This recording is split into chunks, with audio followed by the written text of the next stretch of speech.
Assalamualaikum.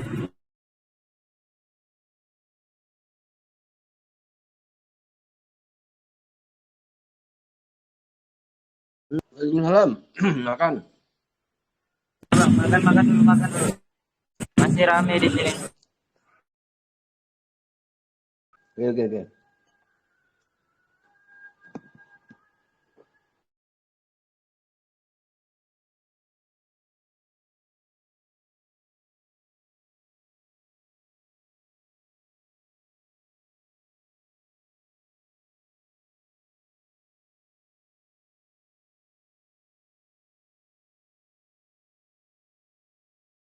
Para Oten ini kemana? Gak ada yang mau lagi.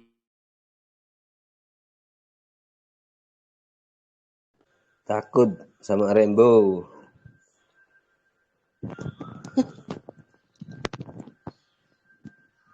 Takut dia direkam ya?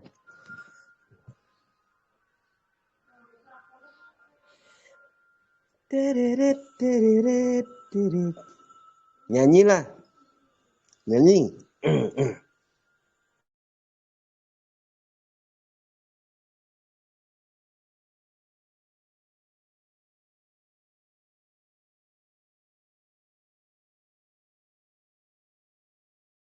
Nyanyi bang, Tuhan juga manusia. Sampean lah coba.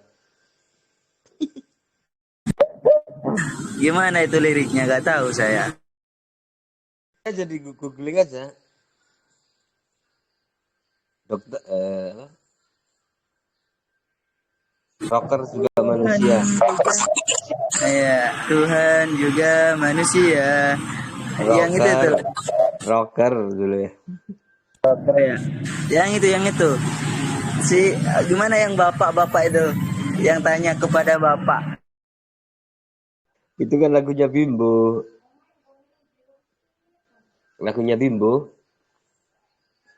Ada anak bertanya pada bapaknya.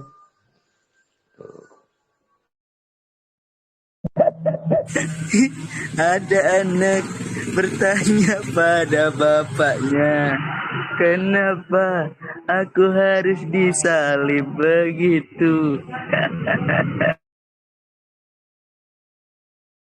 Tinggal ngembangin.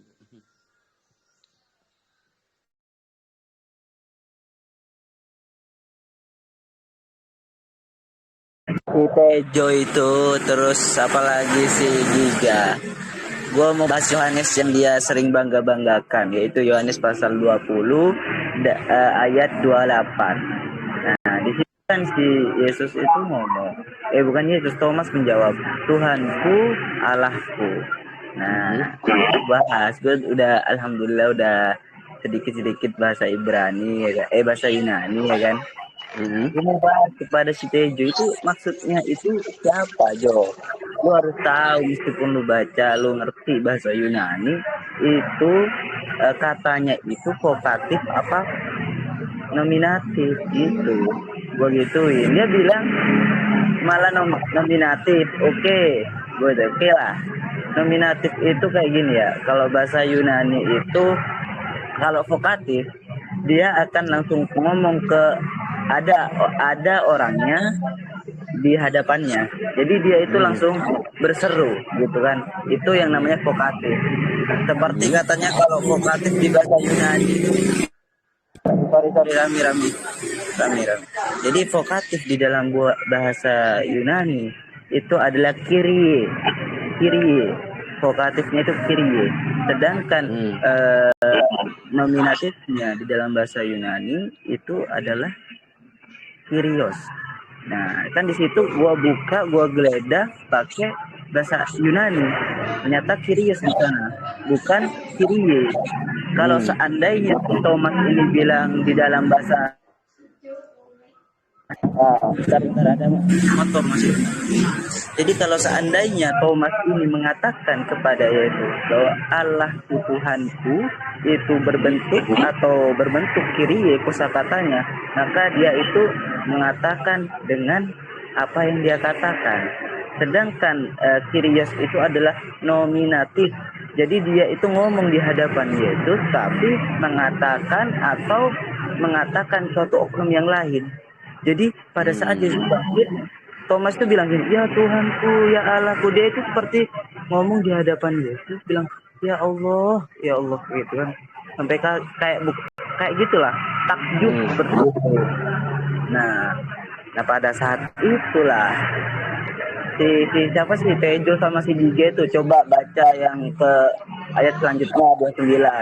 Nah, iya, itu bukan mengkonfirmasi bahwa Yesus itu bukan mengkonfirmasi bahwa Yesus itu adalah Allah dan Tuhan, tapi dia itu bilang apa? Jika kamu mengatakan demikian, maka kau percaya kepadaku, gini dan bla bla bla. Jadi Yesus itu memuji si Thomas, bukan hal seperti itu. Nah, gua ajak tuh, ayo coba buktiin kalau lu genter bahasa Yunani. Mana yang Kyrios, mana yang Kyrie. Gitu. Dia agak berani. Emang apa tuh kalau debat sama Oten cuma satu sih kata gua. Kalau jago bahasa Yunani kayak Bang Nandar itu udah kelas. Gitu. Terus gua juga mau tanya gini, Bang. Satu pertanyaan itu, yang ini loh. Sebutkan di mana? Bukan ini. Ini ya pertanyaannya gue itu gini loh. Pertanyaannya kalau ada Oten di sini maupun Rion maupun Bendeta, gue mau tanya gini.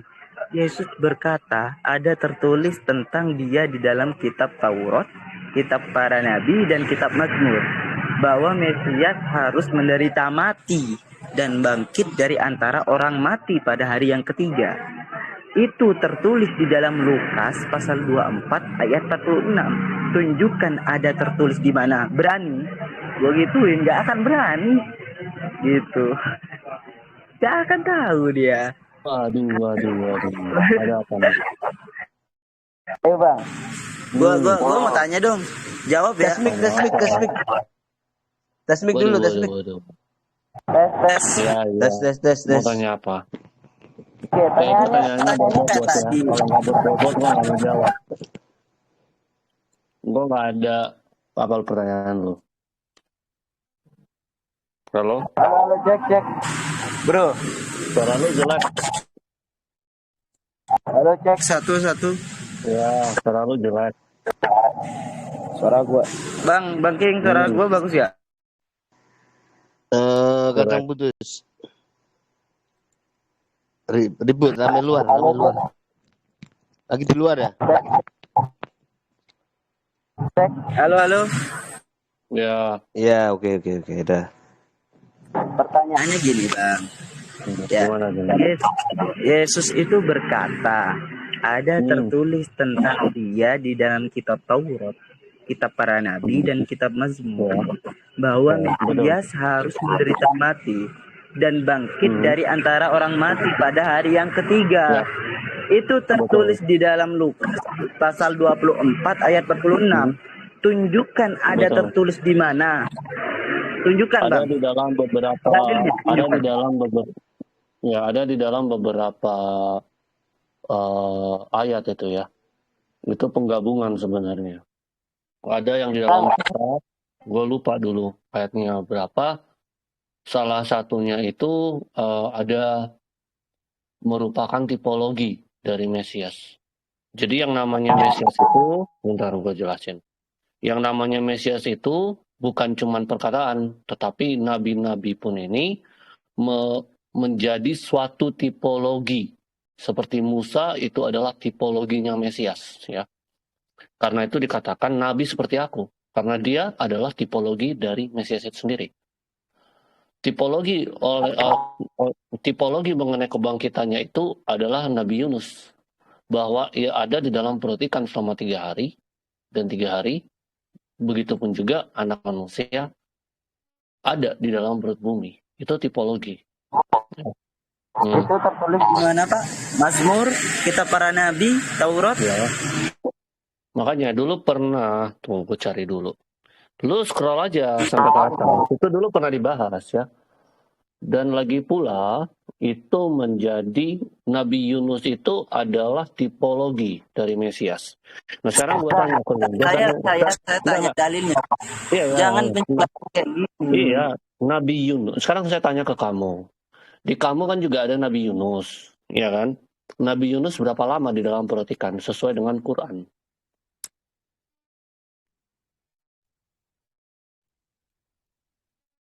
Di dalam Halo. Quran itu, di dalam Quran itu Nabi Yunus berapa lama di dalam perut ikan?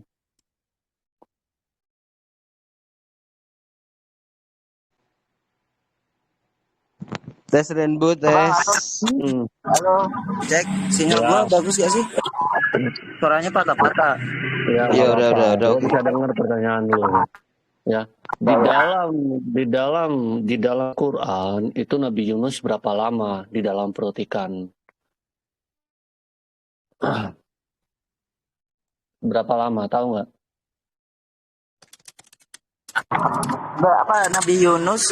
Nabi Yunus di dalam Al-Qur'an itu apa? Itu Berapa lama? apa? Berapa lama di dalam perut ikan? Di dunia. Halo. Perut ikan. Oh, perut ikan. Selama 40 hari kalau nggak salah. Kalau salah sorry ya, 40 hari. Nggak apa-apa. Kenapa, Pak? Menghargai, ya. Menghargai, ya. Disinilah. Halo. Gimana sih? Putus-putus. Parah. Sinyal lu parah, ya. Oke, bentar gue pindah dulu. Tes dulu, tes. Cek 1. Tes. Ya. Terus. Lanjutkan. Gimana, Pak? Dalilnya mana, Pak? Apa dalilnya? Itu pernah dulu gua post. Bentar ya. Gua cari dulu. Lu cari aja nama gua, terus lu cari Yunus, pasti kelihatan. Makanya gue bilang, lu cari aja di atas. Pertanyaan lu itu terlalu tipikal. Ini loh, Pak. Gini loh. Kan itu Yesus yang berkata. Oke, Kan ya, betul. Yesus. Itu kan bilang tertulis tentang dia, bukan Iya, tentang betul. Yunus. Loh, artinya kamu nggak tahu apa itu nubuatan. Nah, ini nih. Sebentar.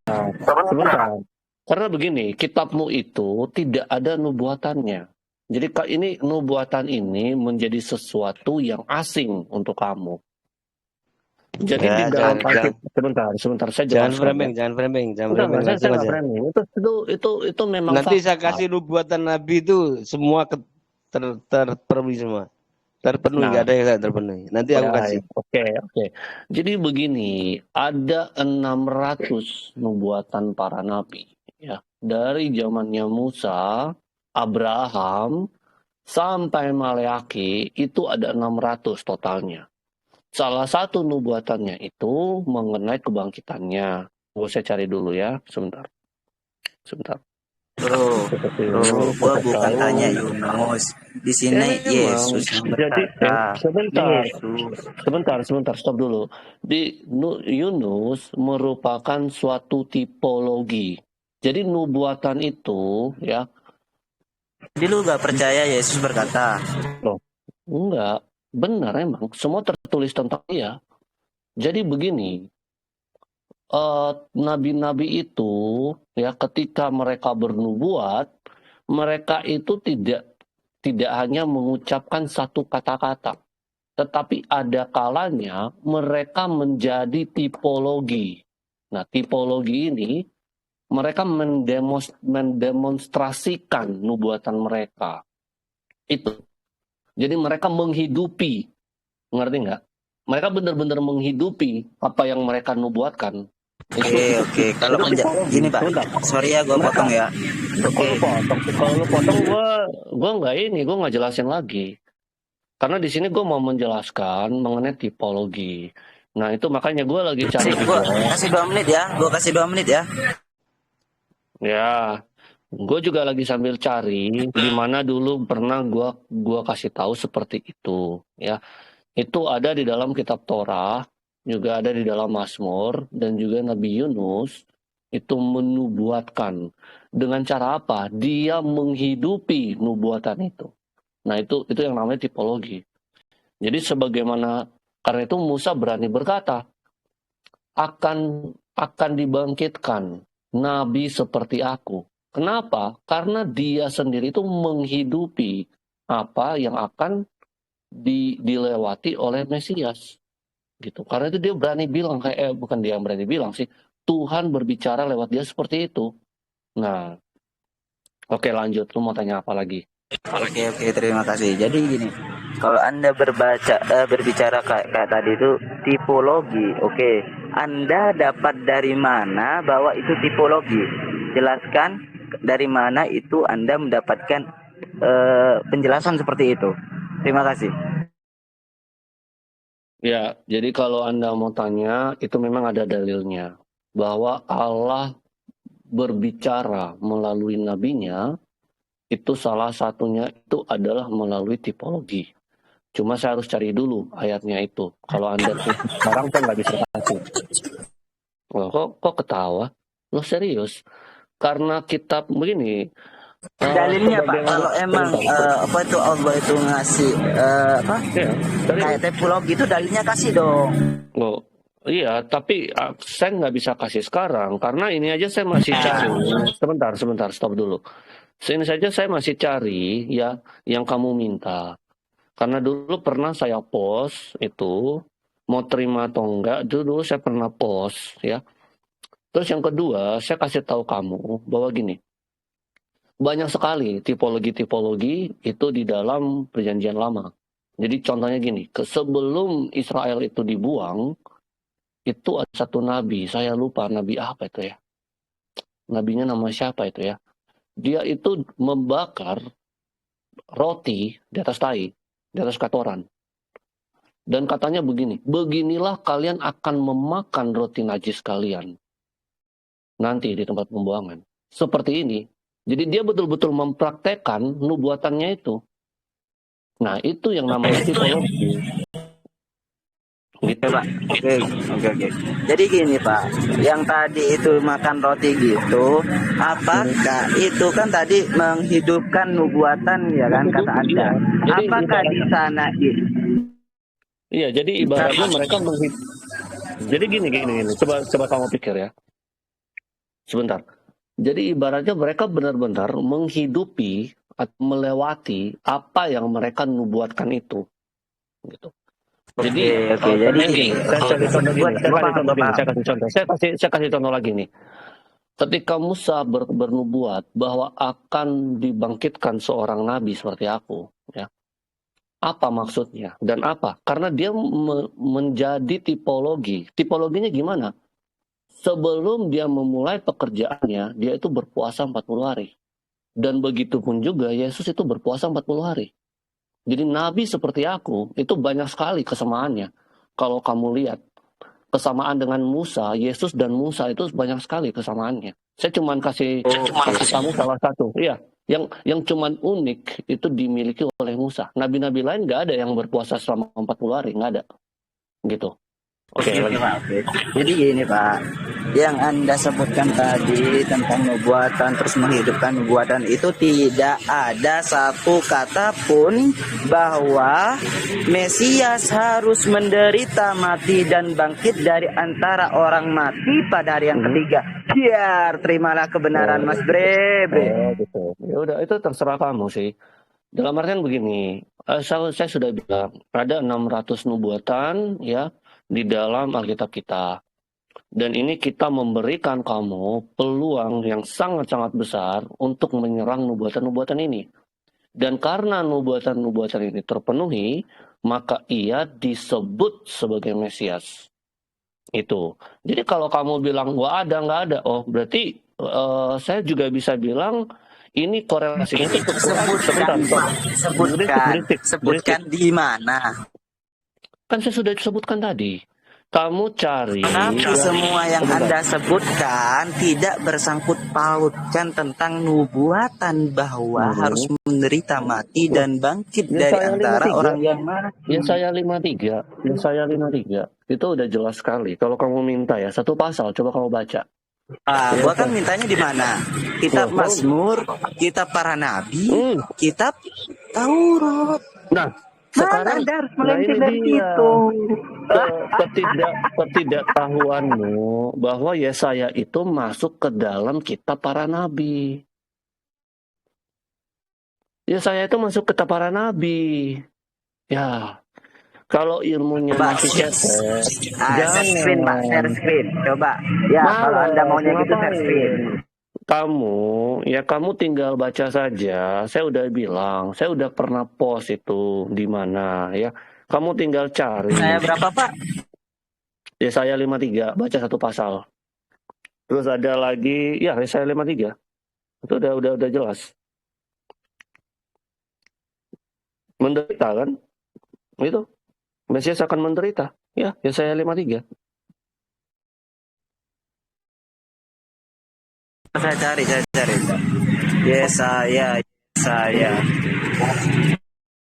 Itu udah jelas sekali itu.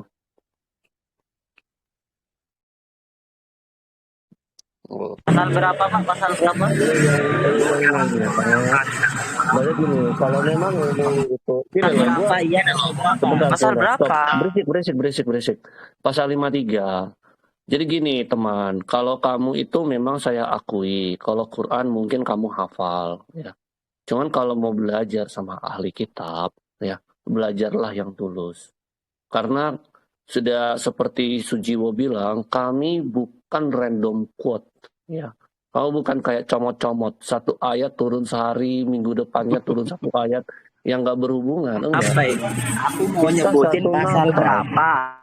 53 udah gue bilang. Sebentar gue cari. Ayat.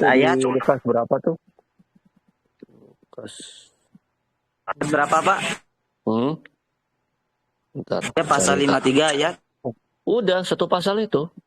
Satu pasal itu.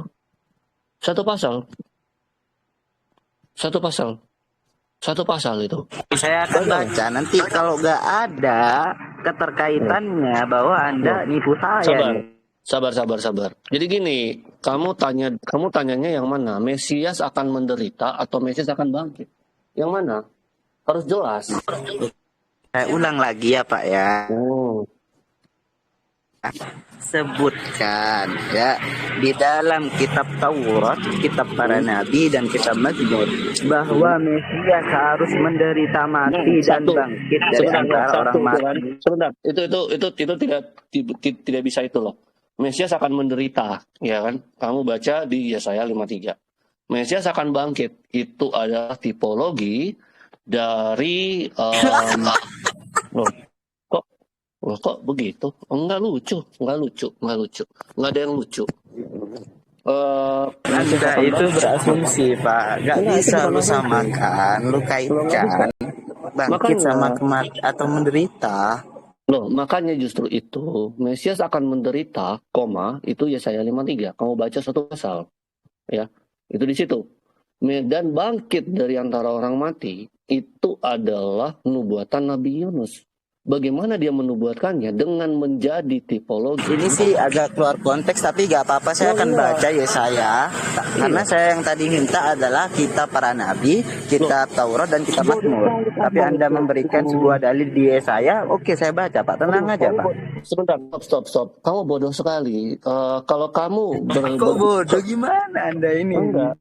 Kan tadi kan kamu minta dalilnya dari kitab Taurat, ya kan? Dari Mazmur dan kitab para nabi, benar nggak? Yesaya itu masuk kitab para nabi. Kamu bodoh sekali. Ya, saya baca ini. Makanya kok kamu bilang keluar konteks, Yesaya itu adalah kitab para nabi. Kalau kamu saya tanya, dia itu kayak gini. Pasal 53 ayatnya ayat berapa? Satu pasal, itu silakan dibaca. Tunggu, saya cari lagi. Satu pasal ya, Pak, saya baca. Satu pasal. Baca aja. Jadi gini, tunggu dulu ya. Kamu mau yang mana? Mesias menderita atau Mesias bangkit? Kalau Mesias menderita, itu Yesaya 53. Jelas. Bahkan saya kasih tahu kamu ya, ini bukan teologinya Kristen ya. Di dalam teologinya orang Yahudi, Oke, udah saya baca Pak ya, ada 11 ayat. Udah dibaca. Jadi gini. Oke. Yang saya minta tidak termasuk Pak ya. Yang saya tanya menderita selama 3 hari, tapi Anda bukan menderita selama masih 3 hari, goblok banget kamu. Tidak pernah ada orang Kristen beriman bahwa Mesias menderita selama 3 hari. Itu bodoh. Ya. Yesus yang berkata Pak, buka Iya. Lukas.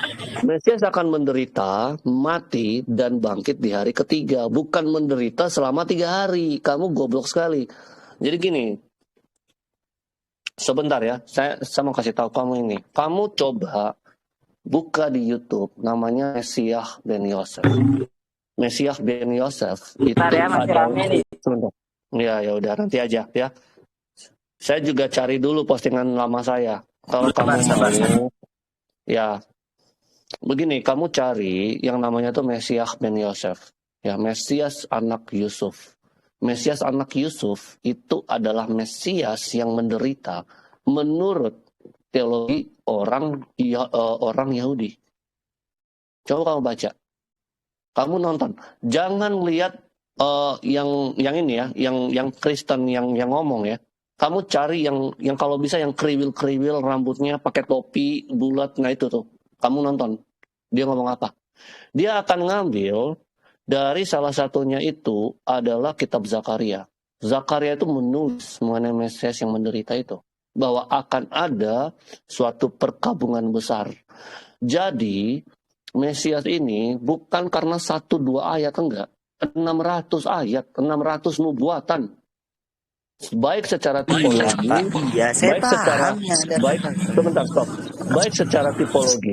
baik secara tipologi maupun tertulis.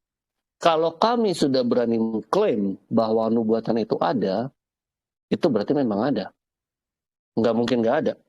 Karena itu yang mengklaim itu Kristen, bukan orang Yahudi. Nah, yang lebih seru, kalau kamu coba cari, ini mau ngajarin lagi nih, nggak usah lah nanti jadi itu. Oke, jadi kamu cari dulu itu, saya cari dulu dalil yang dulu pernah saya post, ya. Oke. Lah, keluar. Mana keluar dia? Gua masih belum selesai nanya, mana 3 harinya, Pak?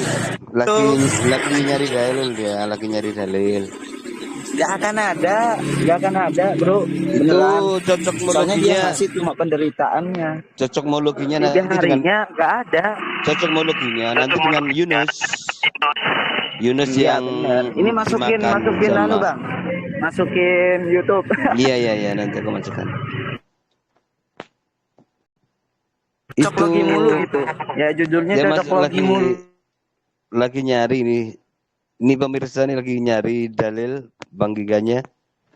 Kita cari kita kasih waktu sampai kapan?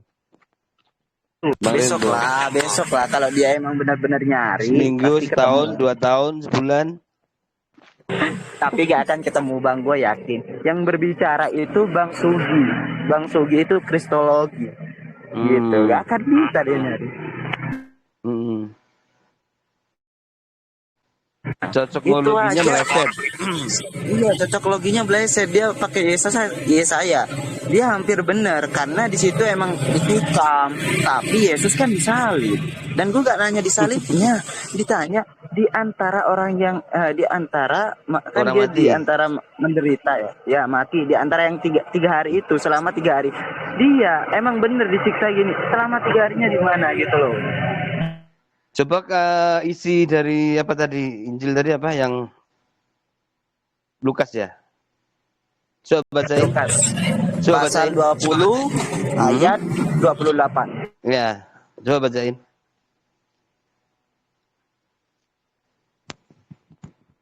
Coba bacain.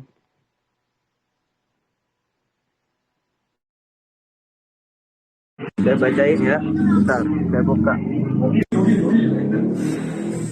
Ini bacaannya mana tadi ya? Ini nih. Lukas 24 ayat 48. Udah dibuka, Pak? Jangan ayat, butir Oh, atau jangan. nomor. Nomor.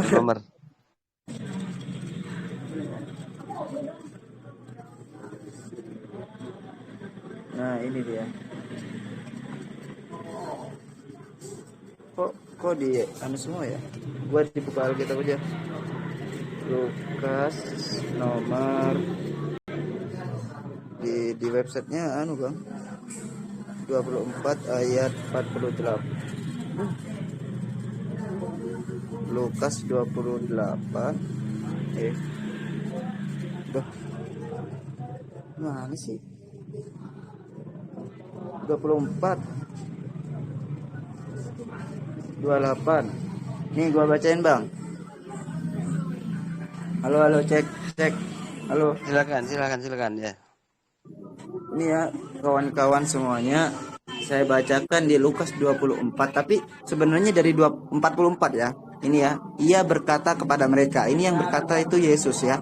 Inilah perkataanku yang telah kukatakan kepadamu ketika aku masih bersama-sama dengan kamu, yakni bahwa harus digenapi semua yang ada tertulis tentang aku dalam kitab Taurat, Musa, dan kitab nabi-nabi, dan kitab Mazmur. Lalu ia berkata, pikiran mereka sehingga mereka mengerti kitab suci. Katanya 46, 47, ya kan? Nah, inilah 48 ya kan? Dan lagi dalam namanya gitu kan. Dan ini Pak Ini ya. Sabda kok nggak bisa dibuka teman saya ya, Sabda? Gak bisa. Gua buka di aplikasi. Iya kayaknya. Error. Di upgrade ya. Mau di upgrade itu. Oke, saya lanjutkan ya. 45 nomor 45, lalu ia membuka pikiran mereka sehingga mereka mengerti kitab suci. Dan dalam nomor 46 inilah ya.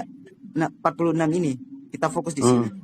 Katanya kepada mereka, katanya ini Yesus yang berkata, ada tertulis demikian, Mesias harus menderita. Mesias ini siapa? Tadi Yesus bilang di nomor 44 bahwa aku, Mesias harus menderita dan bangkit dari antara orang mati pada hari yang ketiga. Tadi saudara Giga itu tidak memberikan dalil yang tepat, tapi cocok logi dengan Yunus. Kan terus ya Yunus yang dipakai bahasa Yunus. Ditikam, nggak ada mati pada tapi hari Yunus di dalam Quran itu nggak mati kan? Enggak, 40 hari. 3 hari. 3 hari apa 40 hari? 40 hari sih. Saudara. Ya, dia bilang tipologi bukan nubuat.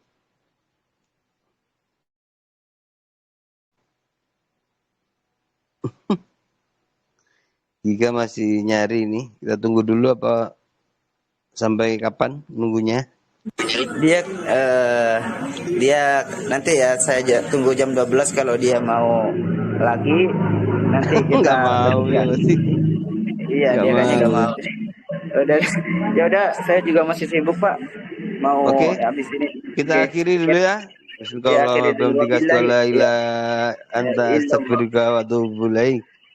Assalamualaikum warahmatullahi wabarakatuh. Wassalamualaikum.